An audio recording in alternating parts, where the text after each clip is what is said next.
Bismillahirrahmanirrahim. Alhamdulillahirabbil alamin. Allahumma shalli ala sayyidina Muhammad wa ali sayyidina Muhammad. Assalamu alayka ayuhan nabiyyu wa rahmatullahi wabarakatuh. Assalamu ala immatil hadin al-mahdiyyin. Assalamu ala jami' anbiya illah wa rusulih wa malaikatih. Assalamu alayna wa ala ibadillah sholihin. Assalamualaikum warahmatullahi wabarakatuh. Para pemirsa Majulah Hijabi TV yang mudah-mudahan ada dalam Barokatul Muhammadiyah. Dalam malam Jumat kedua di bulan Ramadan yang suci ini, kita akan melanjutkan pembahasan tentang pengenalan atau ma'rifah pada tentara-tentara akal. Kali ini kita akan membahas tentang ridho. Dalam suasana bulan Ramadan ini, saya ingin mengajak para pemirsa untuk melihat ridho dari sebuah perspektif pemahaman terhadap doa. Salah satu doa yang dianjurkan dibaca saat sahur yang bisa kita baca di Mafatihul Jinan. Allahumma sholli ala Muhammad wa ali Muhammad. Bismillahirrahmanirrahim. Allahumma sholli ala Muhammad wa ali Muhammad. Ya mafsa'i inda kurbati wa ya ghawthi inda siddati ilaika fasi'tu wa bika astaghostu wa bika lustu la'aluhu bisibak. Wala atlubul farja illa minka fa'aghithni wa farij'ani ya man yakbalul yasir wa ya'fu anil kathir iqbal minnil yasir wa'fu anil kathir innaka antal ghafurur rahim. Allahumma inni as'aluka imanan tubashiru bihi qalbi wa yaqinan hatta a'lamu annahu la yusibani illa ma katabtali wa raddini minal ais bima qasamtali ya arhamar rahimin. Ya udati fi kurbati wa ya sahibi fi sidati wa ya wali fi nikmati wa ya ghayati fi rahbati anta satiru aurati wal aminu ra'ati wal mukilu asrati faghfirli khoti'ati ya arhamar rahimin. Bismillahirrahmanirrahim. Allahumma sholli ala Muhammad wa ali Muhammad. Wahai tempat pelarianku dikala duka nestapakku, wahai penolongku dikala kesusahanku, kepadamu aku berlari mencari perlindungan, dan kepadamu aku memohon pertolongan, dan kepadamu aku berlindung. Tiada tempat berlindung bagiku selain engkau, dan tiada yang kuharapkan jalan keluar melainkan darimu. Maka tolonglah aku dan lapangkanlah dariku segala beban. Wahai zat yang menerima yang sedikit dan memaafkan dosa yang banyak, terimalah dariku amal yang sedikit dan maafkanlah dariku kesalahan yang banyak. Sesungguhnya engkau adalah yang maha pengampun lagi maha penyayang. Ya Allah, sesungguhnya aku memohon kepadamu keimanan yang engkau tanamkan langsung ke dalam hatiku, dan keyakinan hingga aku benar-benar mengetahui bahwa tiada yang akan menimpaku melainkan apa yang telah engkau tuliskan bagiku, dan jadikan aku ridho dengan penghidupan yang telah engkau bagikan untukku. Wahai yang maha pengasih dari semua yang mengasihi, wahai bekalku di saat kesusahanku, wahai temanku setiaku di saat kepayahanku, dan wahai waliku dalam segala nikmatku, dan wahai tujuan tertinggiku dalam setiap keinginanku. Engkaulah yang menutupi aib dan kelemahanku, dan yang mengamankan rasa takut dan guncanganku, dan yang memaafkan serta mengampuni ketersandunganku. Maka ampunilah bagiku segala dosa dan kesalahanku, wahai yang maha pengasih dari semua yang mengasihi. Allahumma sholli ala Muhammad wa ali Muhammad wa ajil farajahum. Demikian indah artinya, para pemirsa Majulah Hijabi TV yang mudah-mudahan ada dalam Barokatul Muhammadiyah. Kita akan mencoba membahas beberapa frasa, tetapi tidak semua frasa yang terkait. Pembahasan doa ini sebenarnya bisa menjadi satu buah buku tersendiri. Doa ini dibuka dengan seruan yang sangat menyentuh jiwa kita. Ya mafsa'i inda kurbati. Wahai tempat berlariku dikala duka nestapakku. Kata kurbah dalam bahasa Arab merujuk pada suatu beban berat yang menghimpit dada, tekanan yang menyempitkan nafas, gundah gulana yang mencekik ruang gerak jiwa. Dia tidak sekedar kesedihan biasa. Ia adalah momen-momen ketika manusia merasa telah kehabisan daya, kehabisan jalan, dan kehabisan harapan dari sesama makhluk. Menurut Rohib Isfahani, kata al-karbu artinya adalah kegelisahan, kesusahan, dan bencana yang mendalam. Misalnya dalam surat Al-Anbiya ayat 76, wa najainahu wa ahlahu minal karbil azim. Lalu kami selamatkan ia beserta keluarganya dari al-karbil azim, bencana yang besar. Menurut Rohib Isfahani juga kata al-kurbatu atau al-kurbah yang sedang kita bahas sama seperti bentuk kata al-ghummatu. Kata tersebut berasal dari kalimat karbul ardi yang berarti membalikkan tanah dengan cara menggalinya. Allahumma sholli ala Sayyidina Muhammad wa ali Sayyidina Muhammad wa ajil faraja ali Sayyidina Muhammad. Jadi di sini untuk menjelaskan bahwa kurba ini bukan kesedihan biasa. Dia terkait dengan karoba, dia terkait dengan al-karbu yang artinya adalah kegelisahan, kesusahan, dan bencana yang sangat mendalam. Kata Karbala misalnya menurut sebagian ulama dan ahli bahasa berasal dari gabungan dua kata karbun wa bala, duka nestapa dan ujian atau bencana. Karbun ini masdar dari akar kata kafro dan ba yang bermakna kesedihan berat, duka, kegundahan yang mencekik jiwa, suatu kondisi tekanan batin yang menghimpit dada. Adapun kurbatun atau kurbah adalah isim. Jadi kalau karbu itu masdarnya, kurbatun isimnya dari akar yang sama. Maknanya sebuah peristiwa nyata, konkret yang menyedihkan dan menekan jiwa. Sebuah episode penderitaan yang dialami seseorang. Jadi akar katanya sama, karbun dan kurbatun ini. Kalau karbun itu sifat kesedihan itu sendiri, kalau kurbatun itu peristiwa yang mendatangkan kesedihan. Jadi di sini bahwa kita tidak heran apabila tanah yang menjadi saksi duka terbesar dalam sejarah umat manusia dan sejarah Islam itu dinamai Karbala. Tanah karbun, wabala, tanah duka dan ujian. Seolah-olah nama itu menyimpan rahasianya jauh sebelum peristiwa Asyura tahun 61 Hijriah yang terjadi di atas. Jadi rasa pertama itu sangat indah sekali ya, mabsa'i indah kurbati. Dan akan menjadi lebih indah kalau ketika kita melantunkan ya mabsa'i indah kurbati, mencoba menghadirkan dalam hati kita apa yang terjadi di Karbala. Sahadah cucu Nabi Shallallahu Alaihi Imam Husain alaihissalam dan keluarganya alaihissalam dan para sahabatnya alaihissalam. Tidak ada karbun maupun kurbatun yang lebih pedih ketimbang apa yang dialami Nabi Shallallahu Alaihi Wasallam. Dan kita sebagai pecinta Nabi Shallallahu Alaihi Wasallam dan keluarganya yang suci Sallallahu Alaihim, semua karbun atau kurbatun yang kita alami sebenarnya hanya buih dibandingkan dengan samudra ujian, karbun dan kurbatun yang dialami Imam Husain Salatullah Wasallamul Alaih dan keluarganya dan sahabatnya Salatullah Wasallamul Alaihim dan keluarga Nabi Salatullah Wasallamul Alaihim. Allahumma sholli ala Muhammad wa ali Muhammad wa ajin farajau. Demikian arti dari ya mafsa'i inda kurbati. Saksikan ya Allah bahwa di balik seluruh deritaku kami bersaksi bahwa tidak ada derita seperih Karbala. Tidak ada yang diuji dengan derita seperih Nabi Shallallahu Alaihi dan keluarganya yang suci Salatullah Wasallamullah Alaihim. Dan jadikanlah kami penuntut dari darah Imam Husain bersama pemimpin yang dijanjikan Abdus Sholeh Al-Hujjat Ibn Hasan dengan berakhlak mulia pada sesama dan menegakkan keadilan walaupun harus dengan mengorbankan jiwa-jiwa kami. Allahumma sholli ala Muhammad wa Muhammad wa. Kemudian setelah itu doa ini mengajak berlari menuju Tuhan. Jadi menarik. Ya mafzai inda kurbati wa ya ghauthi inda siddati ilaika fasi'tu.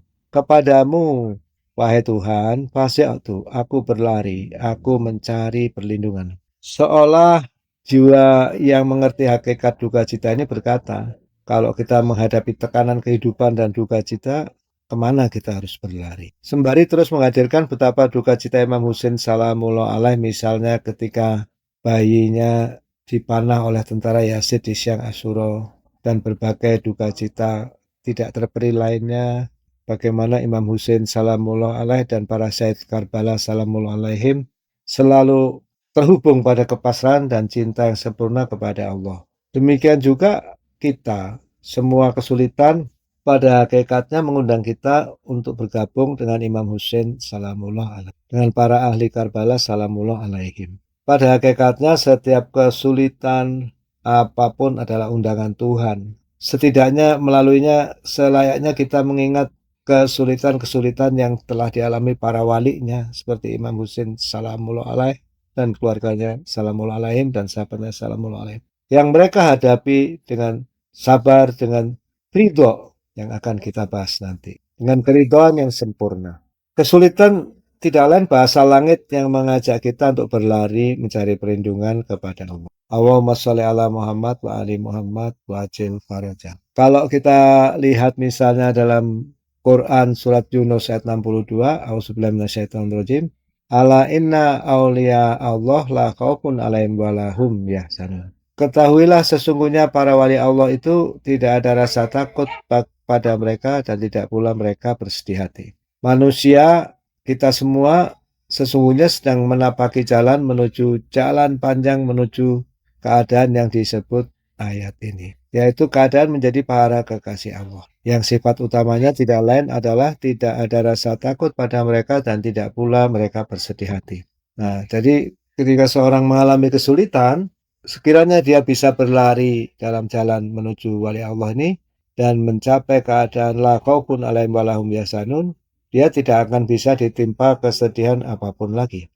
Allah yarham Maha Guru yang kita cintai. Mudah-mudahan Allah selalu luaskan kubur beliau seluas mungkin bersama Bunda S. Kartini dan Teh Feli dan para guru kita, juga para murid beliau, Kusden, Pak Beben, Pak Beni Kurniawan, dan banyak saudara-saudara kita yang telah mendahului kita dan guru-guru kita yang lain. Al-Fatihah, tasbih wa salawat. Dalam salah satu buku beliau, magnum opus beliau, Doa dan Kebahagiaan, menyebut keadaan la khaufun alaihim wa lahum yahzanun itu dalam interpretasi saya inilah yang disebut kondisi al-falah, la'allakum tuflihun. Ya, al-falah ini diterjemahkan Ustadz Jalal sebagai kebahagiaan. Jadi tidak lain al-falah ini adalah kebahagiaan sejati, kemenangan hakiki, kemerdekaan hakiki.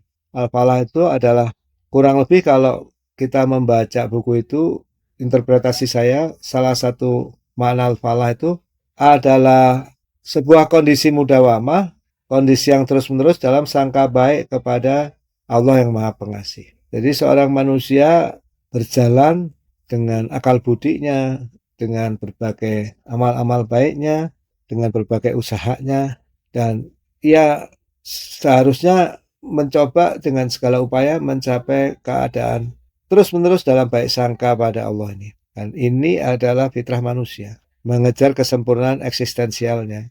Apa itu kesempurnaan eksistensial atau ontologis manusia? Adalah al-falah, kebahagiaan sejati. Adalah sifat karakter la khaufun alaihim walahum yahzanun. Sayangnya manusia kadang-kadang kita semua sering tertipu, kita kejar habis-habisan harta, kita pikir al-falah atau kebahagiaan itu ada dalam harta. Ketika beroleh harta, pangkat, atau puji-pujian manusia populer di depan manusia, ternyata malah muncul berbagai penyakit lain, malah muncul banyak rasa takut, kehilangan harta, kehilangan popularitas, kehilangan pangkat, dan banyak kekhawatiran jadi terbalik. Mereka menghabiskan hidupnya mengejar bayang-bayang. Ini yang disebut bahwa setan itu menciptakan was-was pada hati, was-was pada para sesepuh kita di surga dulu, Nabi Adam dan Siti Hawa, ya, sehingga kita pun sebagai anak turunnya harus menyadari bahwa setan selalu mencoba menipu kita dengan was-was ini sehingga kita malah menghabiskan hidup kita mengejar bayang-bayang yang tidak nyata. Allahumma sholli ala Muhammad wa ali Muhammad wa ajil farajah ali Muhammad. Nah, doa ya mafsa'i ini dengan jernih menyatakan la aluzu bisiwak. Tidak ada tempat berlindung bagiku selain engkau. Jadi nggak ada yang bisa melindungi kita dari semua kurbah, semua karbun wa kurbatun, semua duka cita yang menghimpit yang merupakan karakteristik kehidupan di dunia ini, kecuali Allah. Jadi semua obat selain Allah itu adalah bayang-bayang. Kita membayangkan ini solusinya adalah uang, solusinya adalah harta, tapi solusi sebetulnya itu adalah berlindung pada Allah, berlindung pada Zat yang Maha Pengasih. Pelan-pelan kalau orang sering melantunkan Ya mafsa'i inda kurbati, ya. Wahai tempat berlariku dikala duka nestapaku. Yaitu ya mafsa'i inda kurbati ini disikirkan bagus ya. Jadi kita menyadari ketika ada apapun, mulai jiwa kita tertekan dengan berbagai kesulitan, kita tahu saat itu kita harus lari pada Allah. Kita tahu bahwa Allah itu lebih sayang kita ketimbang ibu kita. Dan ada siap merangkul kita, memeluk kita, menyayang kita, melindungi kita, lebih dari ibu kita setiap saat, setiap waktu. Dan ia tidak pernah terhijab, yang menghijabi adalah diri kita sendiri. Jadi wirid ya mafsa'i enda kurbati, wahai tempat berlariku saat duka cita menghimpitku ini, membuat kita lebih menyadari bahwa Allah sangat dekat dan selalu terbuka untuk memeluk merangkul kita dengan kasih sayangnya. Dan pengabulannya kapan saja kita menangis dan beratap pedih atas duka cita kita. Wa idza sa'alaka ibadi anni fa inni qarib. Puji budak wa tadai idza da'an. Nah, jadi terus-menerus dalam keadaan ya mafsa'i inda kurbati, mewiridkannya, menancapkannya dalam hati kita, dan bagian seterusnya dari doa itu tidak lain adalah jalan menuju la khaufun alaihim walahum yahzanun. Seorang bayi yang ketakutan di pasar sendiri ketika ketemu ibunya dia menjadi tenang. Dalam sulitnya kehidupan ini yang maha hadir untuk menyayangi kita ya Allah. Dengan kita terus-menerus menuliskan dalam hati kita ya mafsa'i wahai tempat berlariku inda kurbati. Ketika nestapa sangat menghimpitku. Padahal setiap hari di dunia ini ada kita diterpa berbagai nestapa. Dan alangkah baiknya pada saat diterpa berbagai nestapa kita selalu mengingat Imam Husain salamullah alaih yang kehausan di padang Karbala beserta keluarganya hingga syahid. Dikisahkan dalam sebuah buku bibir-bibir Sayyidus Syuhada saat saya itu seperti kayu kering saking hausnya. Assalamu ala Husain wa ala Ali ibnil Husain wa ala auladil Husain wa ala ashabil Husain. Saat kita menderita mengingat Imam Husain salamullah alaih, dan saat kita menderita mengingat cerita keluarga Nabi salamullah alaihim, saat kita menderita memikirkan nasib bangsa ini, saat kita menderita memikirkan nasib saudara-saudara kita di Gaza dan di berbagai tempat di belahan bumi yang sangat menderita, saat kita menderita dengan berbagai urusan kita ucapkan ya mafsa'i inda kurbati wa ya ghawthiya inda siddati ilaika fasi'tu wa bika staghostu wa bika lustu. Pertegas bahwa ya Allah, engkaulah tempat aku berlari, aku selalu siap-siap dalam keadaan berlari kepadamu. Perlahan-lahan mereka akan memahami kemana mereka harus menghadapkan wajah agar menemukannya. Karena sebetulnya kemana saja engkau menghadap, disitulah wajah Allah. Kemana saja kita menghadap, disitulah wajah Allah. Allahumma sholli ala Muhammad wa ali Muhammad wa ajil faraj ali Muhammad. Jadi menurut saya doa ini adalah panggilan bagi kita untuk mencapai atau berjalan ke makom walaya, yaitu makom di mana seorang dalam meminta pertolongan selalu berlari secepat-cepatnya menuju Allah.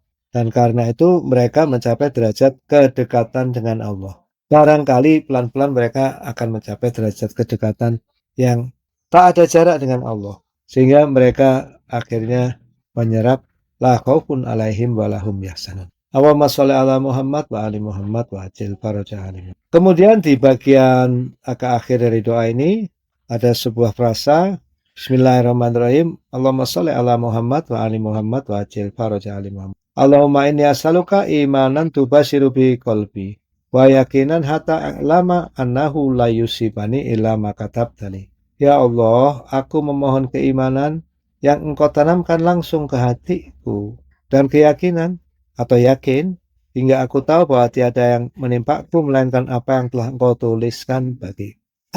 Jadi imanan tubashiru bihi qalbi. Jadi kalau kita lihat kata tubashiru ini itu memiliki makna kita memohon pada Allah keimanan yang langsung menyentuh hati. Ya, ini ada pembahasan bahasa Arab yang sangat menarik di sini. Jadi keimanan yang tidak hanya ada dalam pikiran kita, tapi betul-betul langsung menyentuh hati. Keimanan yang dirasakan langsung oleh hati. Keimanan yang dirasakan sebagai realitas nyata oleh seluruh jiwa dan raga. Barangkali ini yang disebut oleh Dr.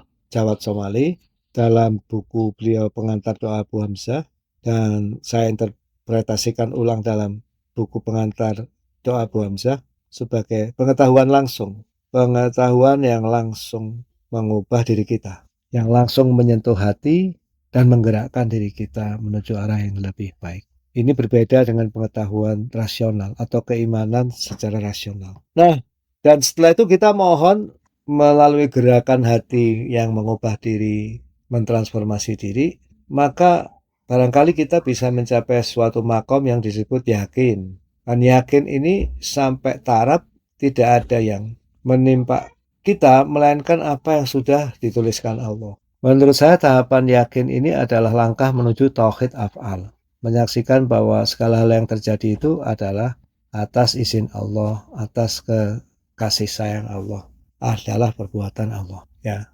keyakinannya yang kita minta ini dalam doa ini, hatta a'lama anahu la yusibani illa makatab tali. Allahumma sholli ala Muhammad wa ali Muhammad. Hingga aku tahu bahwa tiada yang akan yang menimpaku melainkan apa yang telah engkau tuliskan bagi. Kalau seseorang sudah mencapai yakin pada taraf ini, akan terjadi suatu perubahan dahsyat, akan terjadi sebuah revolusi batiniah.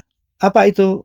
Salah satu cirinya adalah ia menjadi mampu mencintai kejadian apapun yang menimpanya.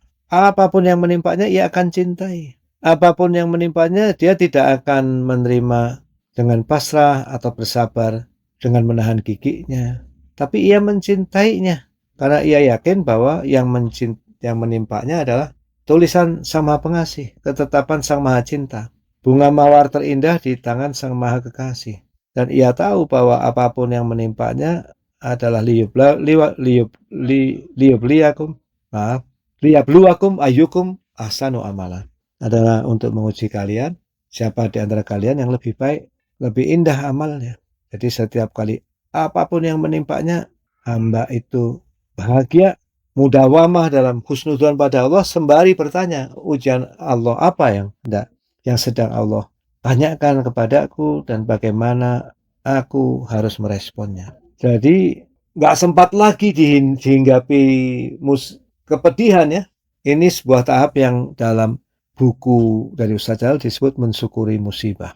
Tidak lain memandang semua ujian, bala, musibah yang Allah tetapkan itu dengan ridho, bahkan rasa syukur. Sudah tidak merasakan lagi sakitnya. Bukan berarti dia tidak merasakan sakitnya secara material, berbagai ujian itu kayak sakit dan lain-lain. Tapi mata batinnya dan respon jiwanya selalu melihat keindahan di balik setiap ketetapan Allah. Ustaz Jalal menjelaskan dengan sangat bagus dalam bukunya. Selalu ada garis terang di saat-saat kita merasa seluruh dunia itu gelap. Kata Ustaz Jalal dalam bukunya, tidak seperti itu. Yang benar itu realitas itu lautan cahaya. Cahaya keindahan, cahaya harapan, cahaya kebahagiaan. Kalau seolah-olah ada bencana itu hanya larik-larik garis gelap sedikit atau remang-remang di dalam lautan cahaya.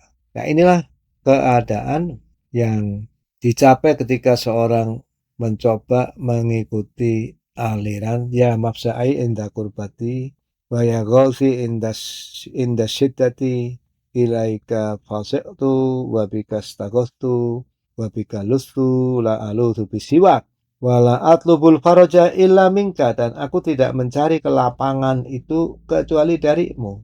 Fa'aghithni wa farrih anni, berikanlah pertolongan kepada aku dan lapangkanlah kesulitan. Walaupun amalku ini sedikit, ya man yakbalul yasir wa ya'fu anil katsir. Wahai yang menerima yang sedikit dan memaafkan yang banyak, memaafkan dosa yang banyak. Iqbal minil yasir wa wa'fu anil katsir. Terimalah yang sedikit dari amalku maksudnya, dan ampunilah dosa-dosaku yang banyak. Innaka antal ghafurur rahim. Sesungguhnya engkau itu Maha Pengampun lagi Maha Penyayang. Jadi pengajaran doa ini sungguh luar biasa. Ya, membuat seseorang selalu berlari pada Allah dalam setiap masalah.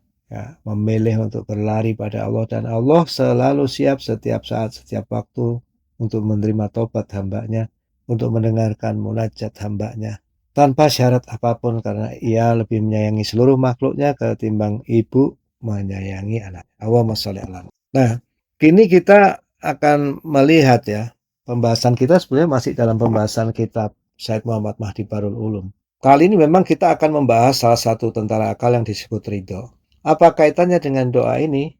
Karena setelah kita berdoa itu tadi semua, Allahumma ini as'aluka imanan tubasiru bi qalbi wa yakinan hatta a'lama annahu lan yusibani illa ma katabtali. Setelah itu, waradini minal ais bima qasam tali. Ya.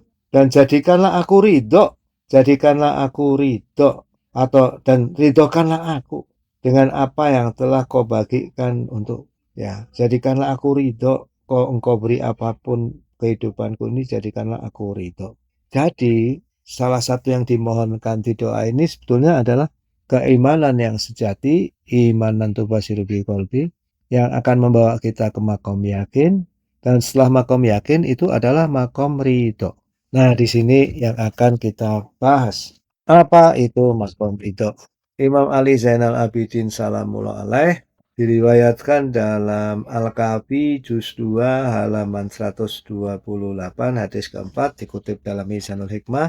Beliau diriwayatkan bersabda, A'la darajati sudi adna darajatil A'la darajati sudi adna darajatil waro wa a'la darajatil waro adna darajatil yakin wa a'la darajatil yakin adna darajatil ridho. Setinggi-tinggi derajat zuhud adalah serendah-rendah derajat waro. Setinggi-tinggi derajat waro adalah serendah-rendah derajat yakin.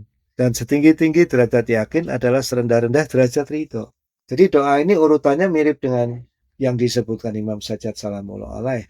Yang diminta di sini yakin dulu, kemudian ridho. Dan barangkali kita tafsirkan imanan tubasiru bi qalbi itu ciri minimalnya adalah hati yang sudah tergerak dengan iman itu akan zuhud, menahan diri dari tenggelam dalam cinta dunia, karena cinta dunia itu adalah sumber seluruh kesalahan.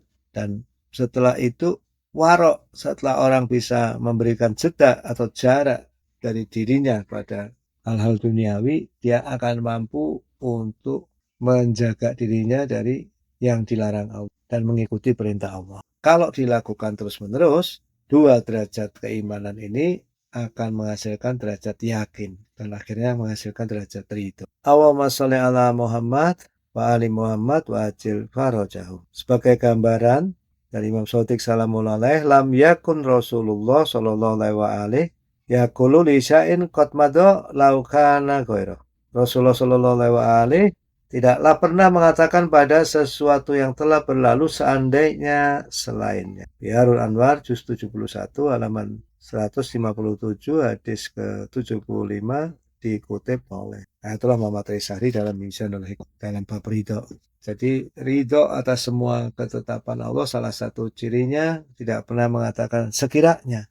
Allahumma sholli ala Muhammad wa ali Muhammad. Saya ingin menutup pembahasan kita dengan membacakan apa ridho menurut Sayyidullah Al-Musawi Al-Khumaini dalam Junudul Aql wal. Ridho adalah kegembiraan hamba pada Allah Ta'ala. Jadi ridho itu apa? Kegembiraan. Intinya ridho itu ridho. Senang. Aku ridho padamu, aku senang padamu. Ridho pada Allah, ridho pada ketetapan Allah artinya aku senang dengan, aku gembira dengan ketetapan Allah. Jadi ridho adalah kegembiraan hamba pada Allah, kehendak dan takdirnya. Jadi karena gembira pada Allah, semua perbuatan Allah pun membuat hamba itu gembira. Ketetapan Allah itu apa, takdirnya apa. Kalau menurut Imam Khomeini, ridho ini punya tingkatan, dan tingkatan tertinggi ridho itu jazbah, ketertarikan pada Tuhan, ya.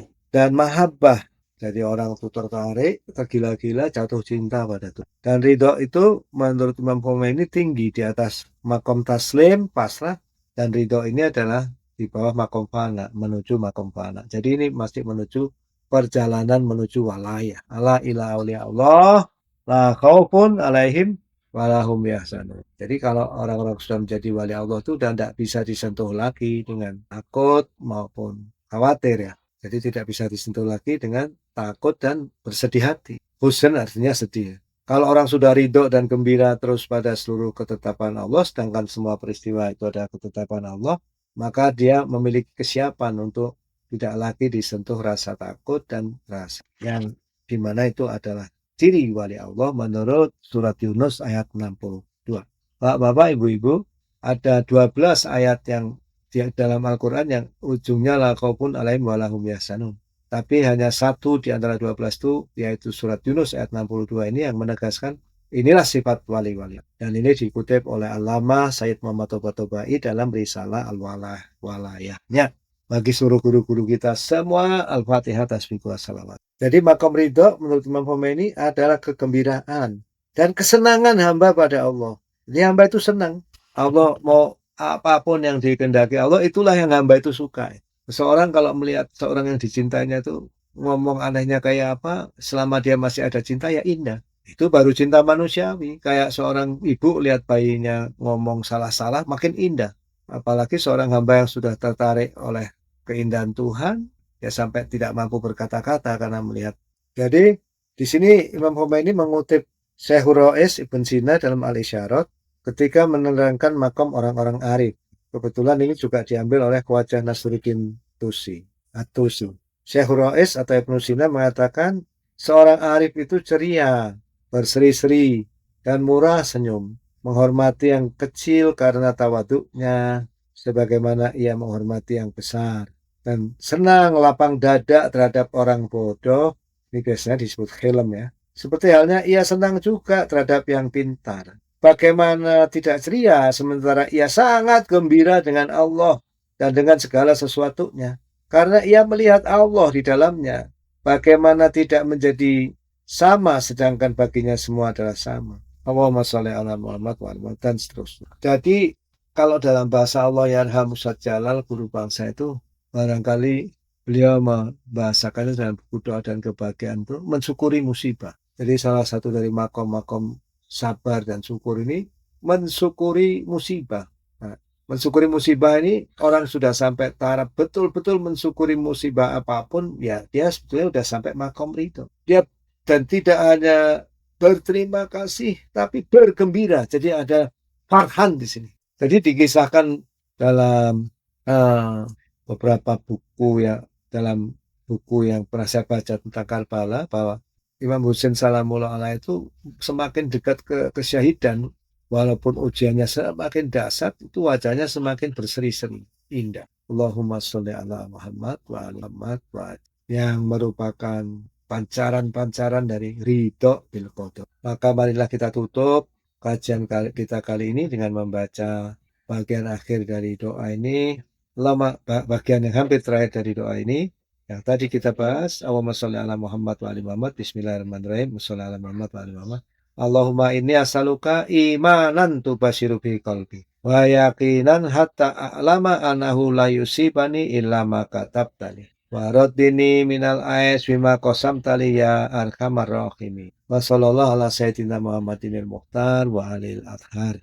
Marilah kita kirimkan pahala dari seluruh kajian kita kali ini pada Nabi besar Muhammad sallallahu alaihi wasallam dan keluarganya yang suci dan para zuriatnya dan putra-putri Nabi dan paman-paman Nabi, Sayyidina Abu Thalib, Sayyidina Hamzah, kemudian Sayyidina Abbas bin Abdul Muthalib, kemudian Sayyidina Ja'far atau Yar putra dari Abu Thalib, dan pada leluhur Nabi suci sallallahu alaihim, dan pada para nabi, para rasul, para wasi, para siddiqin, para syuhada, para ulama al-mukhlisin al-muhibbin bi Muhammadin wa alihi tahirin. Terkhusus guru yang kita cintai, Ustaz Jalal, Bu Jalal, Teh Feli, dan guru-guru kita semua, Syed Husain Al-Habsyi, Syed Skabal Sufri, Syed Aib Al-Idrus, Syed Rusdi Al-Idrus, dan mereka semua yang kitabnya kita baca, Syed Muhammad Mahdi Barul Ulum, Syed Muhammad Husain Tehrani, Ayatullah Syed Ruhullah Al-Musawi Al-Khomeini, atau Muhammad Sahri, Rohib Isfahani, Abbas Al-Qumi, dan seluruh guru-guru kita yang lain. Pula kepada kedua orang tua kita, baik yang masih hidup maupun yang telah meninggalkan kita. Pula kepada seluruh handai tolan kita, anak kita, cucu kita, dan seluruh handai tolan yang kita sayangi. Dan pada malam ini saya khusus mohon didoakan saudara kami, suami dari adik ipar saya, Pak Musodak, yang sedang terbaring di ICU. Mudah-mudahan Allah memberikan kesembuhan dan semua kasih sayangnya agar beliau sembuh bihaqi Muhammad wa ali Muhammad. Mohon berkenan mendoakannya. Al-Fatihah, tasbih wa salawat.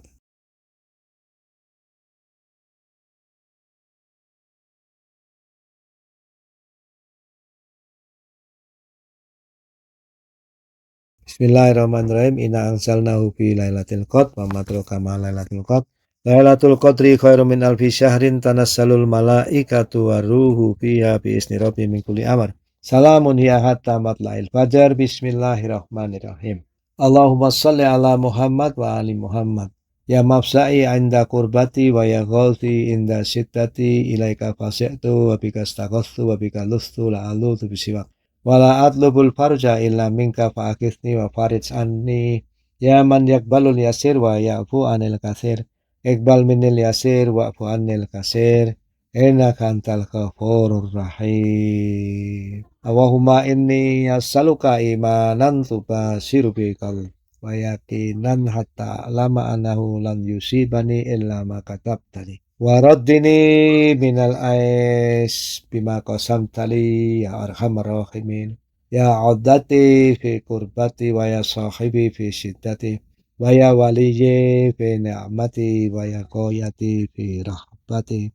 Antas satiru aurati wal aminu rawati wal mukilu asrati fafirli khotiati ya arhamar rahimin.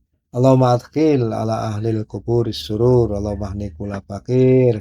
Allahumma shfi' kula ja'i. Allahumma aksul kula uryan. Allahumma akbi baina kula madin. Allahumma farid an kulli makrub. Allahumma rudda kula qarib. Allahumma fukka kula asir. Allahumma aslih kula fasid min umuril muslimin. Allahumma shfi kula marid. Allahumma sutta fakrana biginak. Allahumma ghayyir su'ala halina bi husni halik. Allahumma qdi anna daina wa nina minal fakar innaka ala kulli syai'in qadir bi rahmatika ya arhamar rahimin.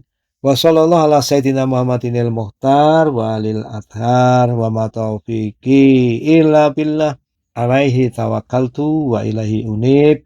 Wassalamualaikum warahmatullahi wabarakatuh.